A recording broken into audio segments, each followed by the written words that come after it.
শুভ সকাল বন্ধুরা। আর আমার তো সকাল হয়ে গেছে, দেখতেই পাচ্ছ তোমরা। আমার চা ফুটে গেছে আর চা খেয়েই আমার সকালটা শুরু হচ্ছে।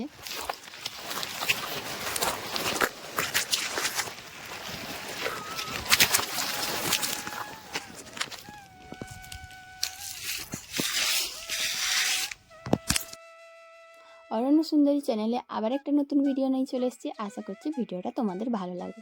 তো দেখো, এখন যেহেতু সকাল হয়ে গেছে আর সকালবেলায় গরম গরম এক কাপ চা আর দুটো বিস্কুট না হলেই চলে না। সত্যি চা খাওয়ার পর মন মেজাজটা একটু ভালো হয়ে যায় আর গা হাত পাগুলো মন চঞ্চল হয়, কাজকর্ম করার ইচ্ছাও থাকে।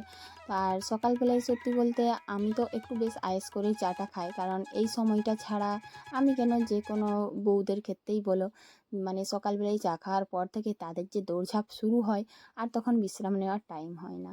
সেই জন্য চাটা একটু আইস করে খেয়ে নিলাম। আর আমার ভিডিওটা যারা দেখছো, আশা করছি পুরো ভিডিওটা দেখবে, সাপোর্ট করবে, পাশে থাকবে। তো আমার চ্যানেলে যারা প্রথম এই ভিডিওটা দেখছো বা আমার চ্যানেলে যারা নতুন, তারা প্লিজ আমার চ্যানেলটাকে সাবস্ক্রাইব করে পুরো ভিডিওটা দেখার জন্য অনুরোধ রইল। আর বড়দের জানাই প্রণাম, ছোটদের জন্য রইল অনেক ভালোবাসা। তো দেখো বন্ধুরা, তোমাদের সাথে কথা বলতে বলতে চাটা খাওয়া কখন যে শেষ হয়ে গেল তার কোনো পাত্তা নেই। আর এখন চলে এসেছি কাজ করতে। তো দেখো, বাড়ির ঝাঁটপাটগুলো করে নিয়েছি, তো সেটা তোমাদের সাথে শেয়ার করলাম না। আর এখন বাইরেটা একটু ঝাঁট দেব। তো জানো তো বন্ধুরা, কিছুদিন হলো এত বৃষ্টি হয়েছিল আর প্রচুর পাতা হয়েছিল। তো কালকেই প্রথম ঝাড় দিয়েছিলাম, তো ছোট ঝাঁটাতে ঝাড় দিয়েছিলাম কারণ কাদা ছিল, অনেকটা শুকনো হয়েও গিয়েছিল। আর আজকে ফার্স্ট আমি বড় ঝাঁটাটাই ঝাড় দিচ্ছি, প্রায় 4-5 দিন 6 দিন পরে। তো ঝাঁটাতে ঝাঁটাতে দেখো কেমন বিঘ্ন ঘটলো। হঠাৎ করে আমি নিজের অজান্তেই সেই যেখানে পিঁপড়ের গাদা সেইখানেই পা দিয়ে দিয়েছি। আর এটাই হচ্ছে মেয়েদের সমস্যা। কি বলো না, কাজ করতে করতে হাত কেটে যাক, পায়ে পিঁপড়ে কামড়াক বা পুড়ে যাক বা যে কোনো সমস্যা হলে তারা সেটাকে পাত্তা দেয় না। আর আমারও তাই, পায়ের মধ্যে এতগুলো লাল পিঁপড়ে কামড়েছে না, খুব জ্বালা করছে। কিন্তু তার মধ্যেও ঝাঁটটা দিয়ে দিচ্ছি। ওই যে একটা চাপ থাকে, কাজ করার দায়িত্ব থাকে, বাড়ির বউদের কাজ করতে হবে। তো সকাল থেকে অনেক কাজকর্ম থাকে বলে এইসব জিনিসগুলো বাড়ির বউরা পাত্তা দেয় না। আর তাই বোধহয় তারা জীবনে চলার পথে অনেকটাই এগিয়ে যেতে পারে আর সমস্ত বাধা বিপত্তি কাটিয়ে এগিয়ে যায়। তো সব বাইকটার পুরো জায়গাটাই আমি ঝাঁট দিয়ে দিলাম। আর এই পেঁপে গাছ পাতাগুলোর যে কী হয়েছে, পেঁপে গাছটার পাতাগুলো না সব সময়ই পড়ে যাচ্ছে, মনে হয় নষ্ট হয়ে যাবে। তো সবগুলো এক জায়গায় আমি জমা করে দিলাম। আর সামনের দিকটা আমি আর ঝাঁটাবো না, কারণ একটু একটু ঘাস রয়ে গেছে। তো ঘাসগুলো না তুলে বেকার বাইকটা ঝাঁটিয়ে কোনো লাভ নেই। এখন এই যে নোংরাগুলো এক জায়গায় জমা করা রয়েছে না, এইগুলো বালতিতে করে নিয়ে একটা নির্দিষ্ট জায়গায় ফেলে দেবো। তাহলে কি হবে, সামনেটাই আর এত নোংরা দেখাবে না। এরপর ঝাঁটটা দিয়ে তারপরে বাসন মাজতে বসে গেলাম। কিছু বাসন আগে মেজেছিলাম, থালাগুলো। তারপর আরও কিছু রয়েছে, সেগুলো আর একবার মেজে নেব। আজকের আবহাওয়াটা না খুবই ভালো, বিগত 3 দিন ধরে আবহাওয়াটা খুবই ভালো রয়েছে।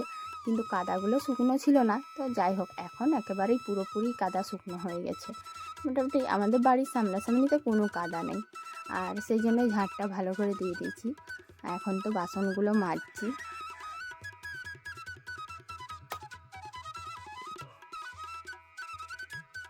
তো বন্ধুরা, আমি বাসনগুলো মেজে নিই আর তোমরা আমার ভিডিওটা দেখতে থাকো।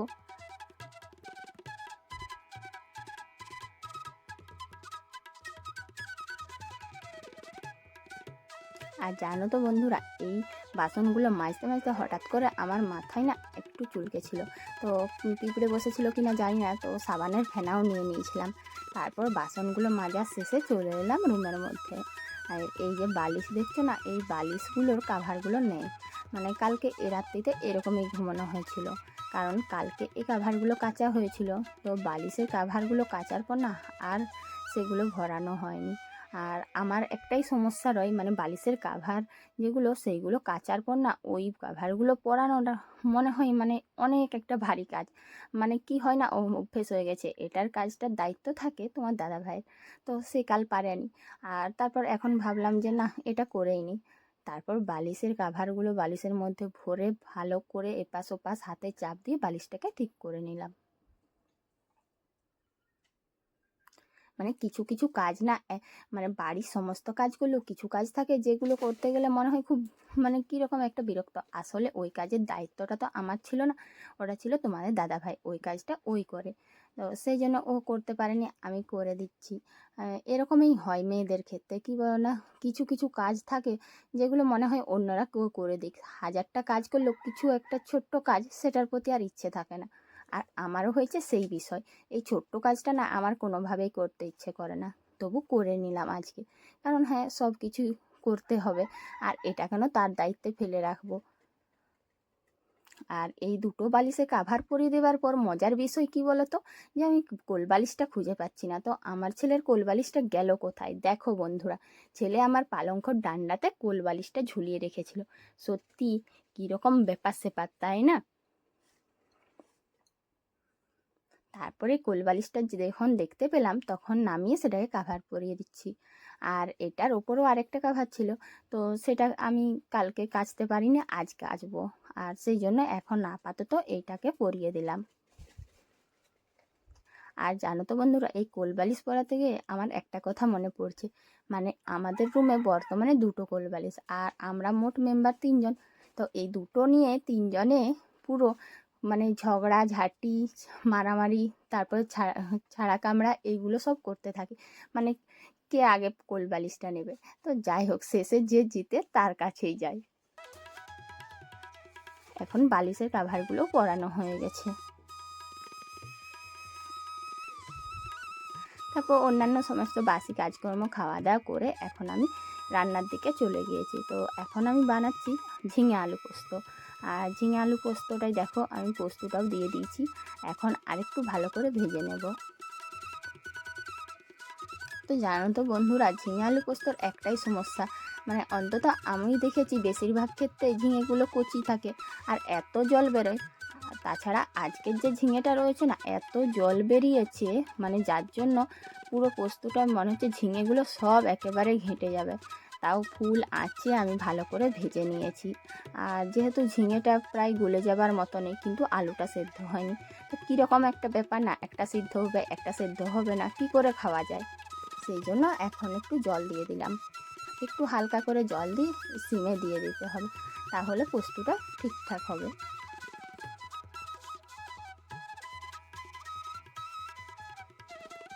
আর প্রেসার কুকারে আমি বানাচ্ছি মোচার তরকারি। তো মোচাটা সেদ্ধ করতে দিয়েছিলাম, কিন্তু ভুল করে না প্রেসার কুকারের যে রাবারটা ছিল ওই রাবারটা আমি উল্টো সাইডে দিয়েছি, যার জন্য সিটি বাজা তো দূরের কথা, এটার থেকে শুধু বাষ্প বেরোচ্ছে।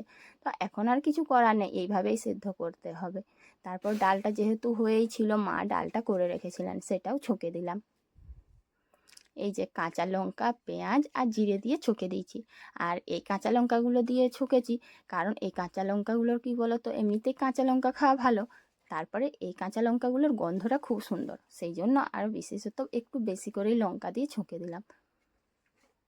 বাড়ির সমস্ত কাজকর্ম তাড়াতাড়ি গুছিয়ে এখন আমি যাব একটু বাইরে। বাইরে বলতে আমার একটু কাজ রয়েছে, ব্লকের কাজ রয়েছে, তো ক্যাম্পে বসতে হবে। তো এটাই হচ্ছে মেয়েদের জীবন, কি বলো না বন্ধুরা? পরিবারের সবাইকে যতই সময় দাও, সংসারের জন্য কাজ করো, কিন্তু নিজের জন্য 1 মিনিটও সময় থাকে না। এই যে দেখো, সমস্ত কাজ করে প্রায় তাড়াতাড়ি স্নান করে বেরিয়ে এখন শাড়িটাও পরে নিয়েছি। আসলে কি বলো না, মেয়েদের জীবন এরকমই হয়। বিয়ের আগে যেখানে শাড়ি পরতে 1 ঘন্টা লাগতো, সেখানে এখন 3 মিনিট লাগে। আবার যেখানে স্নান করতে আধ ঘন্টা লাগে, সেখানে এখন 2 মিনিট লাগে।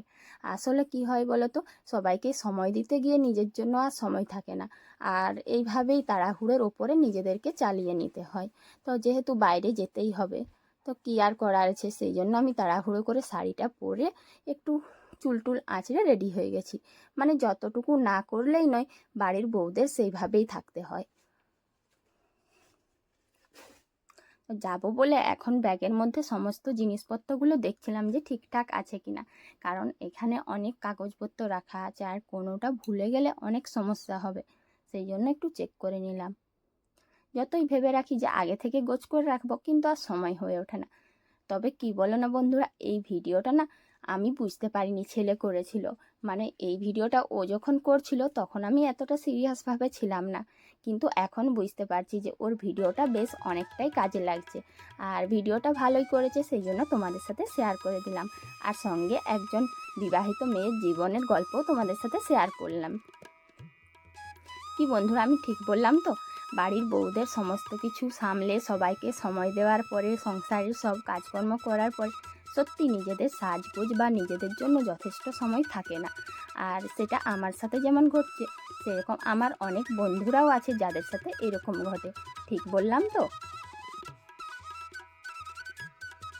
আমার অনেক বন্ধুই আছে এরকম, তাদের জীবন কাহিনী। তো প্লিজ যারা যারা আমার মতন এরকম তাড়াহুড়ো করে কোথাও বাইরে যাও বা একটুও সময় পাও না, অবশ্যই কিন্তু কমেন্ট করে জানাবে। জিনিসগুলো হলেও ঠিকঠাক করে দেখে নিলাম, কারণ ভুললে তো চলবে না। আর দুটো ব্যাগ নিয়ে নিলাম, একটা ছোট আর একটা বড়। তো ছোট ব্যাগের ভিতরে ছোট জিনিসগুলো থাকবে আর বড়োর ভিতরে থাকবে কাগজপত্র। তো সব কিছু রেডি করার পর কি হয়েছে, জল খেতেই ভুলে গেছি। এটা আমার খুব ভালো করে মনে পড়লো, সেই জন্য একটু জলও খেয়ে নিলাম। তো দেখো বন্ধুরা, এরকম তো সবার সাথেই হয় বলে মনে হয় না, কিন্তু কিছু কিছু বউদের ক্ষেত্রে না এটা হয়। মানে সবাইকে সময় দিতে গিয়ে বাড়ির কাজকর্ম এত সব কিছুর মধ্যে নিজেকে আর সেইভাবে মানে তুলে ধরা হয় না, বা নিজের জন্য আর সময় খোঁজা হয় না, তবু অ্যাডজাস্ট করে নিতে হয়। আর এই সমস্ত কিছুকে হাসি মুখে যদি মেনে নিতে পারো, দেখবে অনেকটাই তোমরা জয় করতে পেরেছো। আর এইভাবেই তো হয় মানুষের জীবন। তো কি বলো তো বন্ধুরা, এইভাবে আমিও অ্যাডজাস্ট করার চেষ্টা করি। আর দেখো বন্ধুরা, ছেলে তো খুব হাসাচ্ছিল। তো যাই হোক, তোমাদের ভিডিওটা কেমন লাগলো বলবে। তো মেয়েদের জীবনটা যে এইরকমই কিছুটা অনেকের ক্ষেত্রেই হয়, তোমরা তো নিশ্চয়ই বুঝতে পারছো। আমি এখন চললাম আমার কাজে। আর বন্ধুরা, আমার এই চ্যানেলটাতে যারা প্রথম ভিডিও দেখছো, নিশ্চয়ই তারা আমার পাশে থাকবে, সাপোর্ট করবে, আর আমার চ্যানেলটাকে প্লিজ সাবস্ক্রাইব করে দেবে। আর আমার পুরনো বন্ধুরা ভালো থেকো, সুস্থ থেকো, টাটা, দেখা হচ্ছে পরের দিন।